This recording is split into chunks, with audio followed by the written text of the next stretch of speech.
চট্টগ্রামবাসী সবসময় ধর্মীয়, কিন্তু আমরা দেখেছি তাদেরকে রাষ্ট্রীয়ভাবে সবসময় ধর্মীয় গুড়া হিসেবে চিহ্নিত করা হয়েছে। দারিদ্র্য যারা রয়েছে তাদেরকে সবসময় প্রান্তিকীকরণ করা হয়েছে। আমরা বলতে চাই যে দারিদ্র মানুষগুলো সেদিন উত্তরায় নেমে এসেছিল, যাত্রাবাড়িতে প্রতিরোধ দুর্যোগ করে তুলেছিল, তাদের সেদিন সমন্বয়কের পরিচয় লাগিল। উত্তরাতে যারা শহীদ হয়েছিল তাদের সহ সমন্বয়কের পরিচয় লাগিল। ঠিক একইভাবে এই রাষ্ট্র পুনর্গঠনের কাজে আমাদের সমন্বয়ক হওয়ার প্রয়োজন নেই।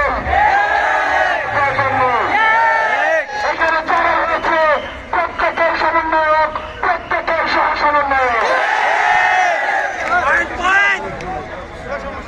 আমি আপনাদের কাছে কিছু বার্তা পৌঁছে দিতে এসেছি। আপনারা জানেন আন্দোলন পরবর্তী সময় আমাদের যে রাস্তাঘাটগুলি ছিল, সে রাস্তাঘাটে কোন পত্রিকা পোস্টার ছিল না, কোন জায়গায় কোন পোস্টার ছিল না, উন্মুক্তর ছিল না। কিন্তু আপনি যদি এখন রাস্তায় বের হন, একদম তলে তলে পোস্টার চেপে গিয়েছে। আওয়ামী শাসিত সময় যেভাবে পোস্টার ছিল ঠিক একইভাবে পোস্টার রয়েছে, শুধু ছবিগুলির পরিবর্তন হয়েছে। আমরা আপনাদেরকে বলতে চাই, ছাত্র নাগরিকের আন্দোলনকে পুঁজি করে আপনারা সেই আন্দোলনকে দমনকরণ করার চেষ্টা করবেন না।